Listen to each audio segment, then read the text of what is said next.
예수님을 만나서 좋은 것부터 말씀을 드리면 제 삶에 대한 불안감이 없어요. 원치 않는 일이 생겨도 그게 뭐 하나님의 인도하심 안에 있을 거기 때문에 안정감이 느껴지는 거죠.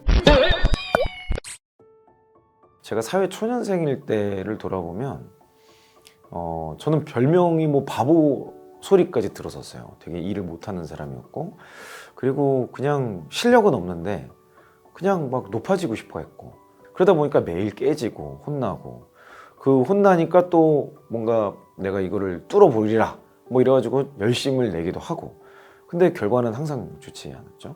이제 그러던 거가 이제 제가 그 당시에 이미 퇴사를 고민했는데, 제 와이프가 퇴사보다는 지금 있는 곳에서 좀 위치를 지키면 좋겠다라고 조언을 해줬고, 그 당시에 회사를 더 다니기로 결심을 했을 때 인사팀으로 이동이 됐어요.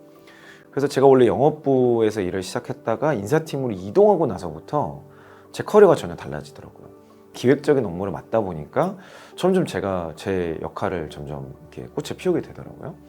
과장 이상서부터는 굉장히 빠른 속도로 성장을 하게 됐는데, 저는 그 과정이 충성과 순종 뭐 이런 열매였던 것 같아요.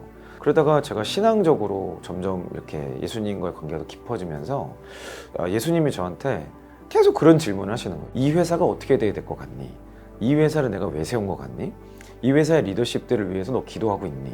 이런 질문들을 기도실에서 제가 계속 받게 됐고, 그런 부분을 놓고 기도하다 보니까 사업적으로 취해야 될 전략적인 우선순위가 보이더라고요.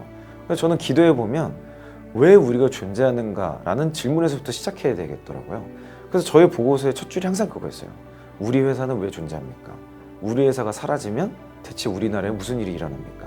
이 질문을 던지다 보니까 굉장히 정체성적인 어떤 전략들, 강점들 이런 것들을 발굴하게 되는 거죠. 그러니까 저랑 대화를 나누다 보면 최상층부에 있는 리더십 분들도 깨어나기 시작하는 거예요. 그래서 뭐 회사 내에서 뭐 젊은 나이에 제가 갈 수 없는 포지션까지 가게 됐던 거고, 그 이후에도 하나님이 원하시는 어떤, 저는 그 다음 넥스트 스텝이 있는 거라고 확신을 가지고 퇴사를 결정하게 됐던 겁니다.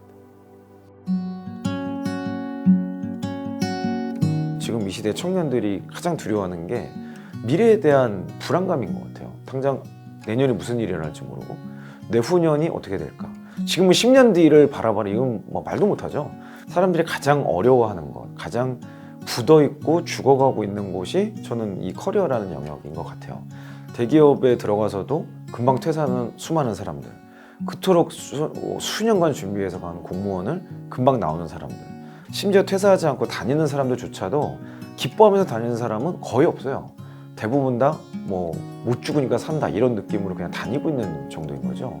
그래서 저는 이제 그 사람들의 라이프 스타일을 바꿔서 그 생각하는 관점, 그리고 삶의 기준, 그리고 도전하는 방법, 내가 왜 도전해야 되는가, 이런 것들을 함께 깨달아가면서 새로운 영역들을 계속 제시하는 게 제 역할인 것 같아요. 그래서 제가 운영하고 있는 유튜브 채널 2개 이름도 다 면접왕 형, 퇴사한 형, 이렇게 이 형으로 가게 되는 거죠. 지금까지 예수님이 저를 인도하셨던 그 과정을 돌아봤을 때 제가 가장 큰 도움을 줄 수 있는 영역이 이런 커리어적인 영역이라서 지금 이것부터 하고 있습니다.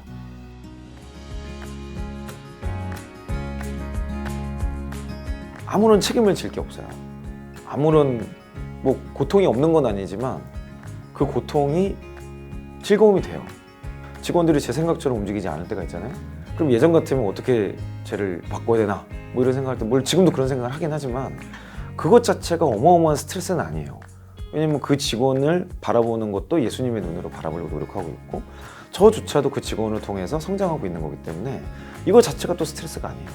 그러니까 스트레스가 없는 것은 아니지만 스트레스가 아닌 삶을 살 수 있다. 뭐 행복한 거죠. 그게 제일 행복한 거 아닌가요? 그게 가장 좋고, 제 삶에 대한 불안감이 없어요.